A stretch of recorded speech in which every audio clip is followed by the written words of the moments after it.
السلام عليكم ورحمة الله وبركاته. نحمده ونصلي على رسوله الكريم. أما بعد فأعوذ بالله من الشيطان الرجيم. بسم الله الرحمن الرحيم. ربي زدني علما. صدق الله المولانا العظيم. সম্মানিত দিনী ভাই ও বোনেরা, আপনারা সকলেই কেমন আছেন? আশা করি আল্লাহ সুবহানাহু ওয়া তাআলার রহমতে সকলেই ভালো আছেন। আমিও আল্লাহ সুবহানাহু ওয়া তাআলার রহমতে খুবই ভালো আছি, আলহামদুলিল্লাহ। সম্মানিত দিনী ভাই ও বোনেরা, আজকে আপনাদের মাঝে একটি গুরুত্বপূর্ণ বিষয় নিয়ে আসলাম। বিষয়টি হইতেছে মস্তিষ্ক বা স্মরণ শক্তি শক্তিশালী করার বা বৃদ্ধি করার কোরআনী আমল।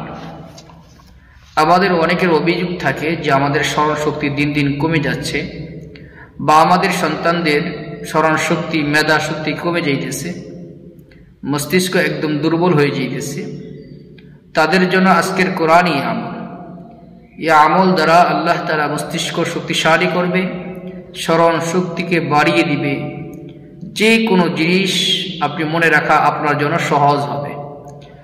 বিশেষ করে যারা ছাত্র কোরআনের হাফেজ হওয়ার জন্য চেষ্টা করতেছে বা কোরআনের হাফেজ হওয়ার নিয়ত করেছে, তাদের জন্য এই আমলটি অত্যাধিক গুরুত্বপূর্ণ। তারা যদি এই আমল করে তাহলে অতি সহজেই কোরআনের হাফেজ হতে পারবে, কেননা আল্লাহ তাআলা এই আমলের বদলাতে তার স্মরণ শক্তিকে মেধা শক্তিকে আল্লাহ বাড়িয়ে দিবেন। চলুন আমরা জেনে নিই কোন আমলটি এবং কিভাবে করতে হবে। প্রতিদিন ফজর নামাজের পরে কয়েকবার ইস্তেগফার পাঠ করবেন, কয়েকবার দুরূদ শরীফ পাঠ করবেন। এরপর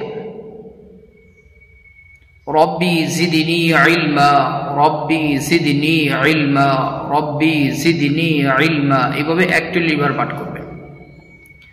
এরপর কোরআনে কারিমের